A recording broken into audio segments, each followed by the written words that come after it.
Cada segundo, en todo el mundo, se encienden cientos de motores, desde coches hasta aviones. Y cada uno de ellos tiene un corazón de metal. Un gran bloque donde nace la potencia. Pero, ¿cómo, a partir de una pieza metálica en bruto, se obtiene una estructura precisa, calibrada al micrómetro? No hace mucho, esto era un trabajo manual minucioso. Pero hoy es tarea de máquinas superpotentes, de control numérico computarizado. Ellas, literalmente, esculpen el motor a partir del metal, siguiendo las instrucciones de una computadora. Es como una escultura, solo que en lugar de mármol, aquí hay acero, aluminio o hierro fundido. Y no hay lugar para el error. ¿Cómo funcionan estas máquinas? ¿Qué se necesita para mecanizar un bloque de motor que pesa cientos de kilogramos, con la precisión del grosor de un cabello humano? Ahora te lo muestro.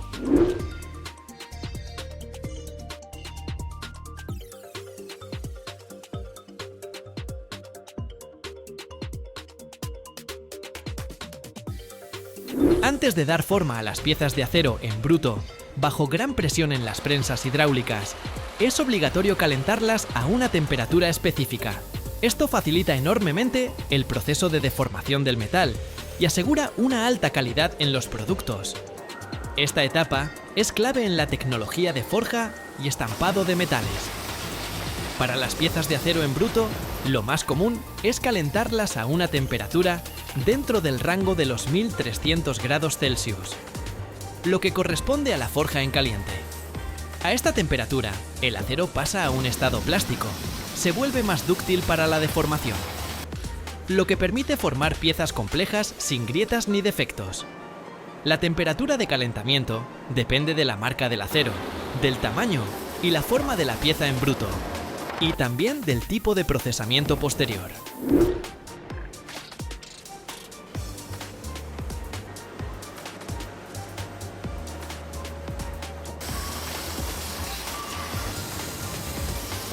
El calentamiento se realiza en hornos especiales, donde la temperatura se mantiene estable y uniforme. Las piezas en bruto se colocan en el horno, donde el calor primero se transfiere a las capas superficiales del metal y luego penetra gradualmente hacia el interior de la pieza. Es importante que la velocidad de calentamiento esté equilibrada. Un calentamiento demasiado rápido puede causar falta de uniformidad en la temperatura, lo que provoca tensiones internas y grietas, mientras que uno demasiado lento reduce la productividad. Hay que encontrar el punto justo. La velocidad óptima de aumento de temperatura para piezas de acero suele ser de 50 a 100 grados Celsius por hora, lo que asegura un calentamiento uniforme y la formación de la estructura metálica deseada. La duración del mantenimiento a la temperatura establecida depende del tamaño de la pieza en bruto. Generalmente es de 7 a 20 minutos para piezas con diámetros de 40 milímetros a 100 milímetros.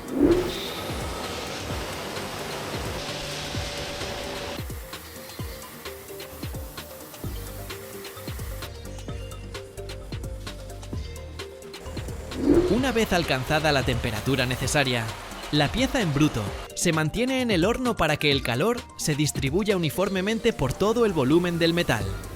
Esto permite evitar diferencias de temperatura entre la superficie y el núcleo, que podrían causar tensiones térmicas y grietas durante la deformación.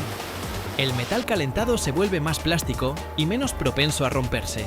Esto permite aplicar fuerzas menores para darle forma, reducir el desgaste de las herramientas y aumentar la precisión en la fabricación de las piezas.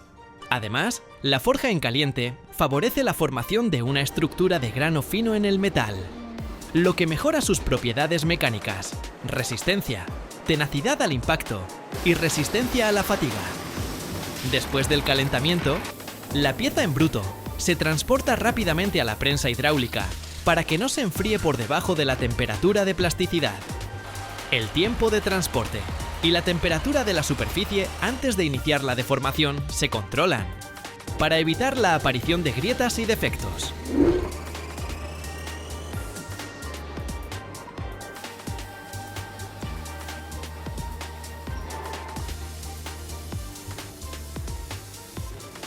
Las máquinas de control numérico computarizado se utilizan para mecanizar las bielas, piezas cruciales del motor que transmiten el movimiento del pistón al cigüeñal.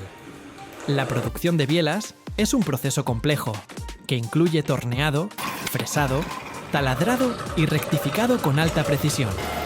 Primero, las piezas en bruto de las bielas se fabrican mediante estampado o forja, a partir de aceros al carbono o aleados. Estas piezas tienen una forma cercana a la pieza final y a menudo incluyen la tapa de la cabeza inferior, que luego se separa. En los tornos se realiza el desbaste y el acabado del cuerpo y las cabezas de la biela. Después se taladran los agujeros de centrado, los agujeros para los pernos de biela y otros agujeros tecnológicos, con una precisión de hasta 1/5 parte de milímetro. ¡Increíble! Mediante fresado se mecanizan las superficies de unión de la tapa y el cuerpo. Y con el rectificado se acaban las superficies hasta obtener la rugosidad necesaria que asegura un funcionamiento suave y la durabilidad de la pieza.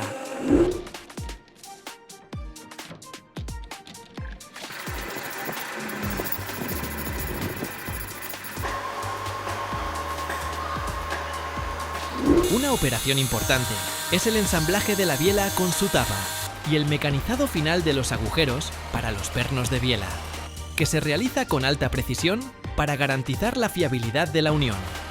El mecanizado de engranajes de aluminio, usando máquinas de control numérico, computarizado también es una actividad muy común en la industria manufacturera. Se elige el aluminio como material para engranajes por su ligereza, buena maquinabilidad y resistencia a la corrosión, lo que hace que estas piezas sean ideales para muchas industrias, como la ingeniería mecánica, la aviación, la automoción y la robótica. Antes del mecanizado, las piezas en bruto de los engranajes de aluminio se fabrican por diferentes métodos: forja, fundición o extrusión. La forja asegura una alta densidad y resistencia del metal. La fundición permite obtener formas complejas. Y la extrusión produce perfiles largos con una estructura uniforme. Después, las piezas pasan por un proceso de normalización, es decir, un calentamiento hasta unos 960 grados Celsius, con un tiempo de mantenimiento, lo que mejora la estructura del metal y aumenta su homogeneidad.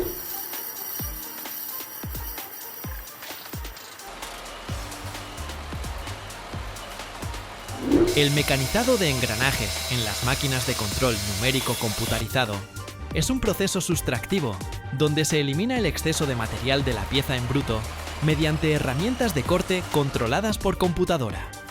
Gracias al control numérico computarizado, la máquina realiza operaciones complejas con alta precisión, lo que permite obtener un perfil de diente perfecto, dimensiones exactas y tolerancias estrictas. Las operaciones principales incluyen el torneado, el fresado de los dientes, el taladrado y mandrinado de agujeros, el rectificado y el bruñido, honing. Para los engranajes, la precisión de los parámetros es crítica. Módulo del diente, ángulo del perfil, espesor del diente, diámetro de la rueda, concentricidad del agujero y la corona dentada. Las máquinas de control numérico computarizado aseguran tolerancias del orden de centésimas e incluso milésimas de milímetro, lo que garantiza un funcionamiento suave y silencioso de la transmisión. Después del mecanizado, las piezas pasan por un control de calidad usando máquinas de medición, por coordenadas y dispositivos especiales para verificar el perfil de los dientes. Esto permite detectar y corregir cualquier desviación.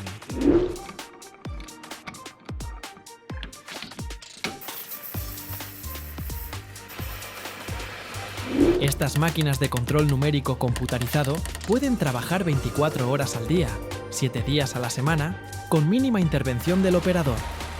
Se reconfiguran fácilmente para fabricar diferentes tipos de engranajes. La fabricación de piezas puede comenzar sin grandes inversiones iniciales. La facilidad de corte del aluminio y su alta conductividad térmica permiten evitar el sobrecalentamiento de la herramienta y la pieza. Los engranajes de aluminio se usan en automóviles para transmisiones ligeras y mecanismos auxiliares. También en la industria aeroespacial, la robótica, los electrodomésticos y en el sector energético. La calidad de un engranaje comienza con la verificación del material. Las aleaciones de aluminio, su composición química y propiedades mecánicas que influyen en la durabilidad y resistencia. Después de mecanizar los dientes, se realiza el achaflanado, biselado, en la cresta y los extremos de los dientes, lo que evita el contacto brusco entre piezas durante el funcionamiento.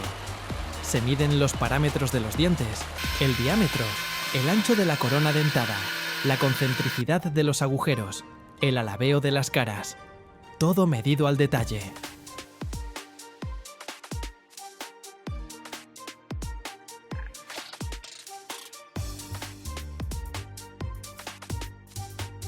Cada año, en el mundo, se producen más de 60 millones de toneladas de aluminio. Un metal sin el cual serían imposibles los aviones, los smartphones e incluso los cohetes espaciales. Pero, ¿sabías que para obtener solo 1 tonelada de aluminio se necesita gastar más electricidad de la que consume una casa en todo un año? Desde hornos al rojo vivo hasta baños eléctricos con metal líquido. La producción de aluminio parece más ciencia ficción que industria. ¿Listo para sumergirte en este mundo de energía, fuerza y precisión? Entonces vamos.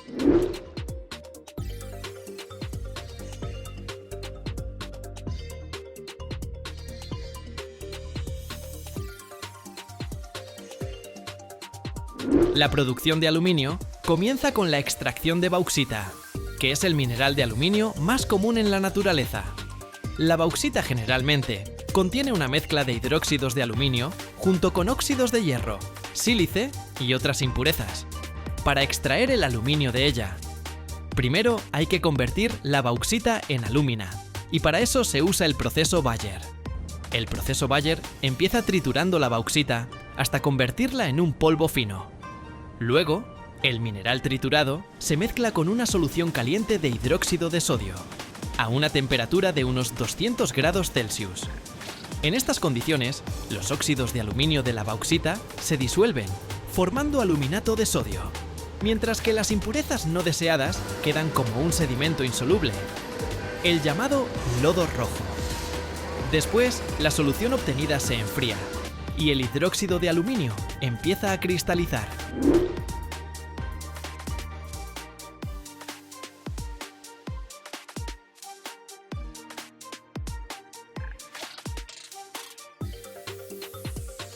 Estos cristales se filtran y se lavan, y después se calientan a altas temperaturas, cerca de 1000 grados Celsius, en hornos especiales para eliminar el agua. Como resultado, queda alúmina pura, un polvo blanco que es la materia prima principal para la electrólisis posterior y la obtención de aluminio metálico.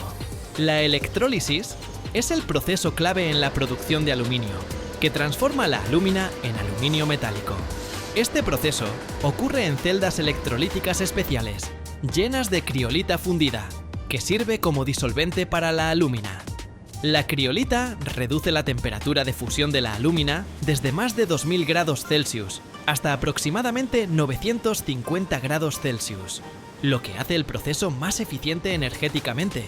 ¡Un gran truco! La alúmina se añade a la criolita fundida en la celda, donde se disuelve.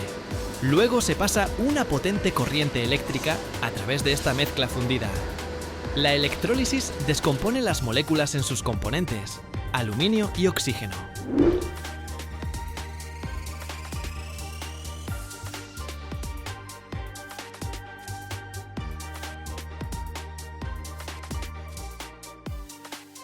Los átomos de aluminio, cargados positivamente, son atraídos hacia el cátodo, el electrodo negativo, que está en el fondo de la celda.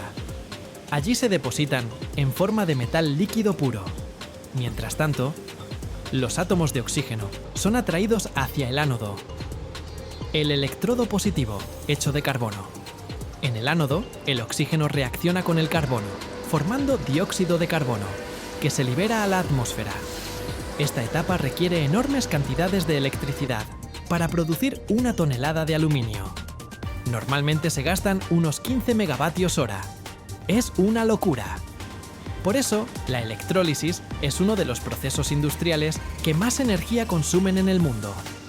El aluminio líquido, obtenido en el cátodo, se recoge y se transporta para su posterior fundición o procesamiento. Es precisamente este proceso el que permite obtener un metal de alta calidad, utilizado en la fabricación de automóviles, aviación, construcción y otras industrias.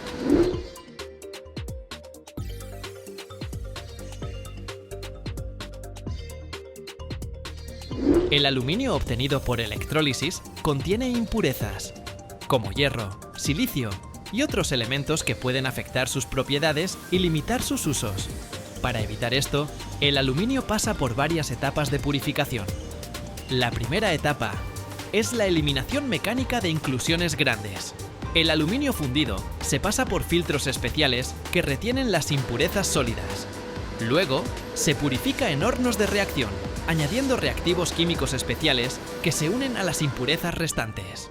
Estos reactivos reaccionan químicamente con las impurezas, formando una escoria ligera que flota en la superficie del metal fundido y que luego se retira.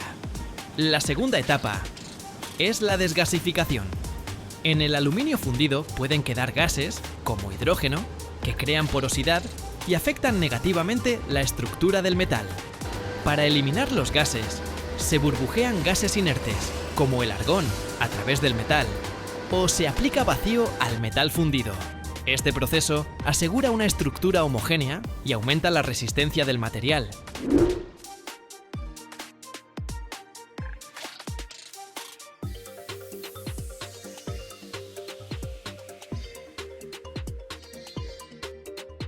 La última etapa es el tratamiento electromagnético.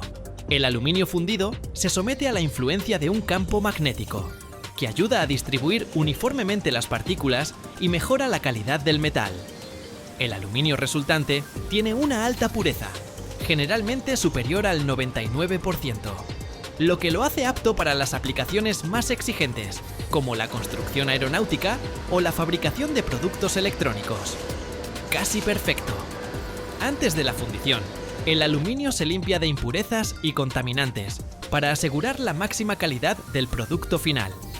El metal se carga en un horno, donde se calienta gradualmente hasta alcanzar el estado líquido. Es importante que el calentamiento sea uniforme, ya que esto asegura la homogeneidad del metal y previene la formación de capas de óxido en la superficie.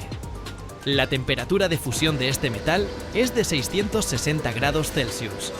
Para esto, se suelen usar hornos de inducción o de gas, dependiendo de las necesidades y la escala de producción.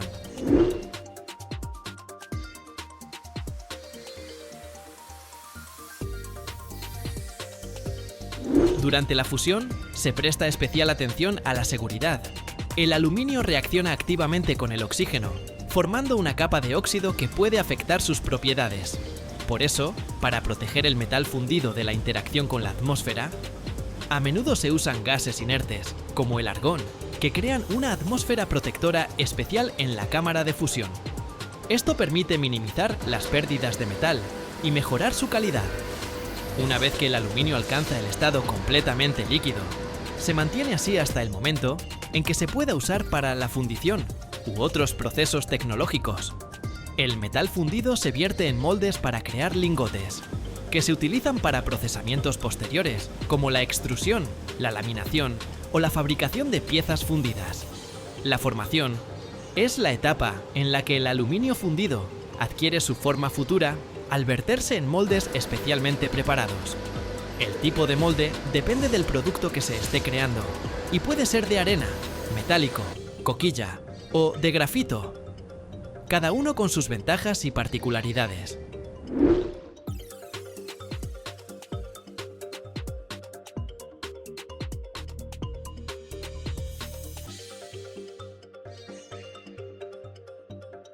Los moldes de arena se usan más a menudo para fabricar piezas grandes y complejas o para lotes de producción pequeños.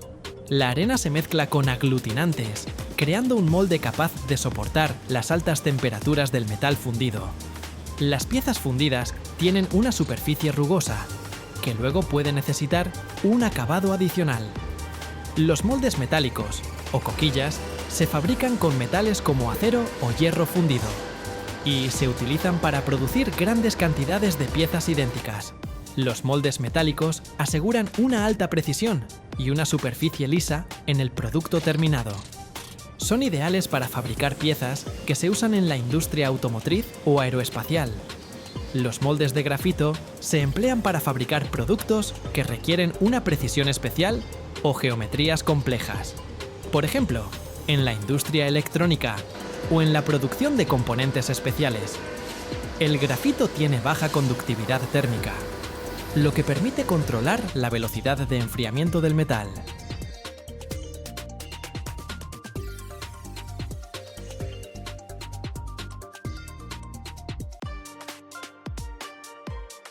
Cada año, la humanidad tira a la basura 50 millones de toneladas de residuos electrónicos.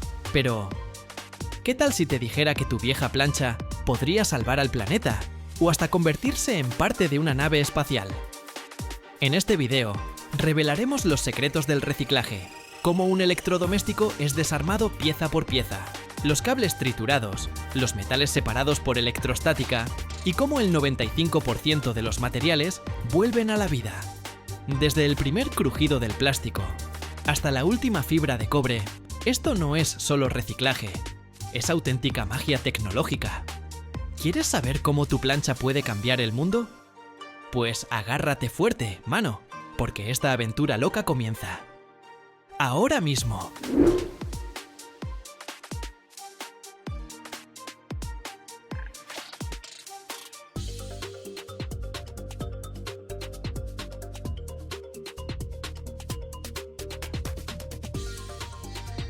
Igual que otros aparatos eléctricos, las planchas se reciben en puntos especiales de recolección de electrónicos. Ahí mismo las clasifican. Las que aún pueden repararse, las que sirven para piezas, y aquellas que irán directo al reciclaje completo. Las planchas gastadas o que ya no funcionan llegan a plantas especializadas, y justo ahí empieza el proceso de desmontaje. Cuando la plancha llega a la línea de desarme, los técnicos con guantes protectores realizan una revisión minuciosa. Algunas partes, como el elemento calefactor, pueden ser peligrosas debido a residuos eléctricos o sustancias tóxicas. Primero, retiran el cable eléctrico. Su aislamiento suele estar hecho de plástico sintético o caucho, y en su interior lleva alambres de cobre o aluminio. El plástico sintético es resistente, flexible e impermeable, pero cuando se calienta o se quema, libera sustancias tóxicas como las dioxinas, dañinas para el medio ambiente y la salud humana. Por eso mismo, su reciclaje requiere métodos especiales.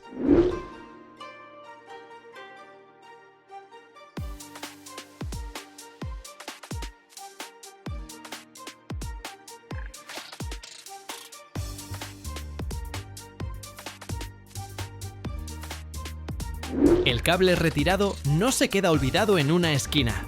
No señor, va directamente a la línea de clasificación. Primero lo meten a una trituradora especial que lo corta en pedazos de 3 a 5 centímetros. Así es más fácil separar después el metal del aislamiento. Luego viene la separación de materiales, normalmente mediante métodos mecánicos o electrostáticos. Pero, ¿qué significa esto? ¿Qué palabras extrañas estoy diciendo aquí? Mira, los alambres de cobre y aluminio se separan para enviarse a fundidoras. El plástico triturado o caucho se recicla para fabricar nuevos aislamientos o productos similares. Si el aislamiento contiene sustancias peligrosas, lo queman en hornos especiales, con filtros, o lo entierran de manera hermética.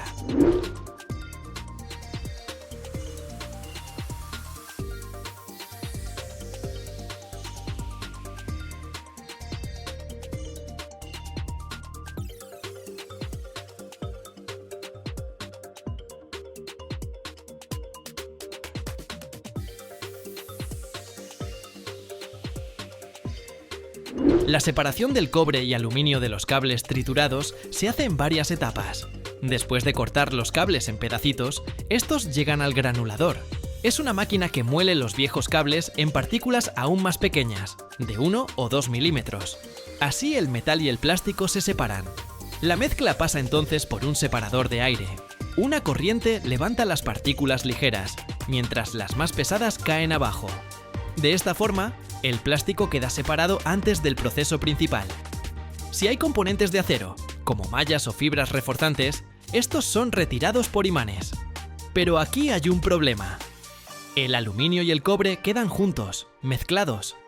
¿Y ahora qué? Pues bien, estas partículas metálicas llegan a un tambor metálico cargado de alto voltaje. Como el cobre tiene propiedades eléctricas diferentes al aluminio, las partículas reaccionan diferente a la carga electrostática, saltando hacia lados opuestos y cayendo en contenedores separados.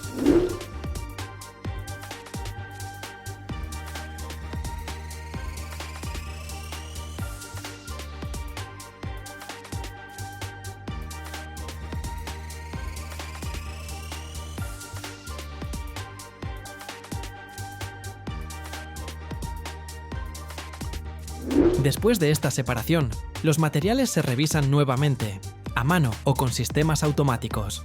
El cobre, que alcanza una pureza del 99%, se funde a 1084 grados Celsius para fabricar nuevos cables. El aluminio se derrite a 660 grados, convirtiéndose en nuevas piezas o carcasas para aparatos electrónicos. Gracias a esto, se recicla hasta el 95% de los metales de los cables. ¿Sabes lo que significa? Menos extracción de materias primas. ¡Increíble! Mientras tanto, la carcasa de la plancha se desmonta. Puede ser de plástico o metal, según el modelo. Un técnico con guantes sujeta firme el aparato sobre una mesa cubierta por finas virutas metálicas, recuerdos de otros dispositivos desarmados. Un destornillador automático se acerca con un suave zumbido hacia el primer tornillo. Su punta encaja perfectamente, gira velozmente, y el tornillo sale disparado, tintineando al caer en un recipiente especial.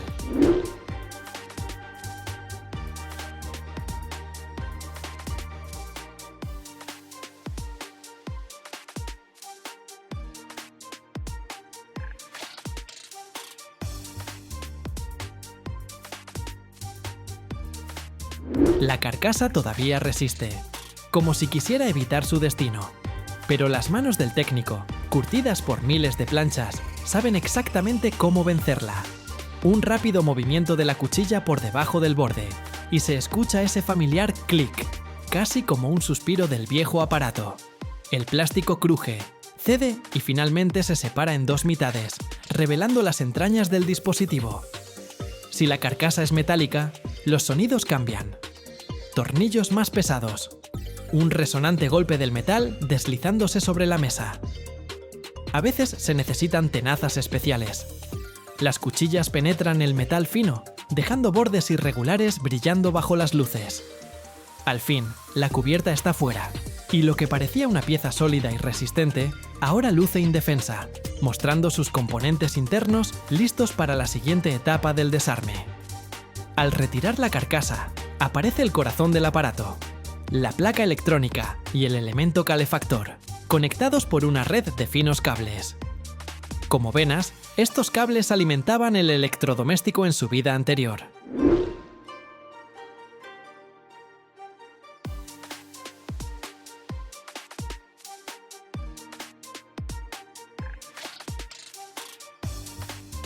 Una pinza de puntas finas se acerca al primer contacto.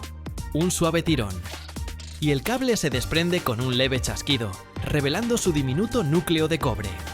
Otra herramienta, parecida a una pequeña palanca, entra bajo el borde de la placa. Un ligero empuje. Y la placa sale arrancada de su lugar, dejando atrás una telaraña de conectores y sujetadores. Luego viene el elemento calefactor. Si es cerámico, aparece como un corazón blanco, a veces cubierto por un polvo grisáceo tras cientos de ciclos de calentamiento. Si es un resorte de nicromo, aparece enrollado elegantemente como una hoja seca. Este se extrae con sumo cuidado para evitar daños, pues cualquier ruptura complicaría su reciclaje posterior. Con algunos movimientos más, lo que era un mecanismo único se convierte en muchas piezas. La placa electrónica y el elemento calefactor están separados, listos para su clasificación y reciclaje.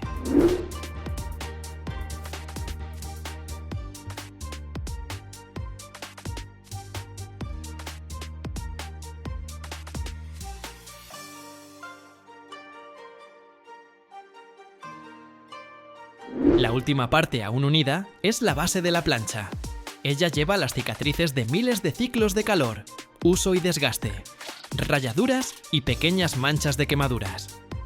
Es la parte más resistente, difícil de retirar. Un técnico introduce una herramienta parecida a una palanca delgada entre la base y el cuerpo. Con una presión suave, se escucha un crujido metálico y el material empieza a ceder. Si la base es de aluminio, se dobla ligeramente con un sonido seco. Si es cerámica, no se mueve hasta recibir un golpe preciso, separándose con un sonido apagado. La base de acero inoxidable presenta la mayor resistencia. Requiere destornillarse manualmente o usar herramientas especiales. Finalmente, la base queda libre.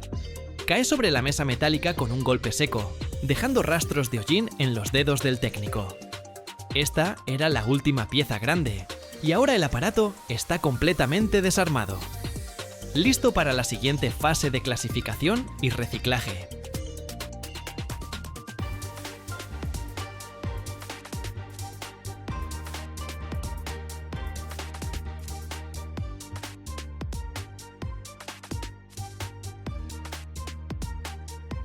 Cada año, en el mundo, se extraen más de 350 millones de toneladas de bauxita. Pero, ¿sabías que de 4 toneladas de este mineral solo se obtiene 1 tonelada de aluminio? Este es uno de los metales más importantes de la actualidad, utilizado en aviones, autos e incluso en naves espaciales. Pero aquí va lo más interesante. El 75% de todo el aluminio que se ha producido en la historia sigue en circulación. ¿Cómo es que este metal recorre un camino tan complejo desde la mina hasta su transformación? ¿Realmente es tan ecológico como dicen? Vamos a averiguarlo. Desde la extracción de la bauxita hasta la obtención final del aluminio, hay una serie de procesos tecnológicos complejos que requieren grandes cantidades de recursos y tiempo. Este metal es uno de los protagonistas de la industria moderna, y cada vez más empresas buscan no solo mejorar las tecnologías de producción, sino también reducir su impacto ambiental. Es posible hacer este proceso más eficiente y conservar los recursos del planeta. ¿Cómo está evolucionando la industria del aluminio? ¿Y por qué es tan importante para nuestro futuro? Todo comienza, no en una fábrica, sino bajo tierra. La principal fuente de aluminio es la bauxita, una roca que tiene un aspecto rojizo-marrón. Esta se forma por el desgaste prolongado de rocas ricas en aluminio en climas tropicales. Por eso, los yacimientos más grandes se encuentran en regiones como Australia, Guinea, Brasil, China, India y otros países con climas tropicales. Los mayores productores de bauxita son Australia y Guinea. Por ejemplo, Australia extrae más de 100 millones de toneladas al año, lo que representa casi un tercio de la producción mundial. Guinea ocupa el segundo lugar, con una producción de alrededor de 50 millones de toneladas anuales. Otros grandes productores incluyen Brasil, China, India y Jamaica, que también están activamente involucrados en la extracción de este mineral. La producción mundial de bauxita en los últimos años ha superado los 350 millones de toneladas anuales. Aquí viene lo curioso. De cada 4 toneladas de bauxita, solo se obtiene 1 tonelada de aluminio puro. El resto son impurezas que deben ser separadas. Así que la extracción de bauxita no solo es un proceso que consume mucha energía, sino que también es extremadamente complejo, requiriendo maquinaria especializada y grandes esfuerzos para aislar el aluminio. El proceso de extracción de la bauxita incluye varias etapas. Primero, se realizan estudios geológicos para identificar los yacimientos. Luego, los mineros excavan, usando maquinaria pesada, excavadoras, bulldozers y camiones de carga. La bauxita extraída se transporta a plantas de procesamiento, donde comienza su transformación en aluminio. El primer paso es convertirla en alúmina. Para esto, se utiliza un método químico llamado proceso Bayer. Primero, la bauxita se tritura y se mezcla con una solución caliente de hidróxido de sodio, lo que permite disolver el óxido de aluminio y separar las impurezas. El resultado es un líquido que se filtra y tras la evaporación produce un polvo blanco, la alúmina. Esta etapa es crucial, ya que la alúmina es esencial para la siguiente fase de producción. Aunque el proceso parece sencillo, en realidad requiere una precisión extrema y un control riguroso de la temperatura y la composición química. Ahora que tenemos la alúmina, llega el momento de la electrólisis. Este es el proceso más complejo y energético en la producción de aluminio. La alúmina se mezcla con criolita, un material que permite disolver el óxido de aluminio a altas temperaturas. La electrólisis se realiza en enormes cubas electrolíticas, donde la temperatura alcanza los 950 grados Celsius. Cuando se pasa una corriente eléctrica a través de esta mezcla, los átomos de aluminio se separan del oxígeno y se depositan en el fondo de la cuba en forma de metal líquido.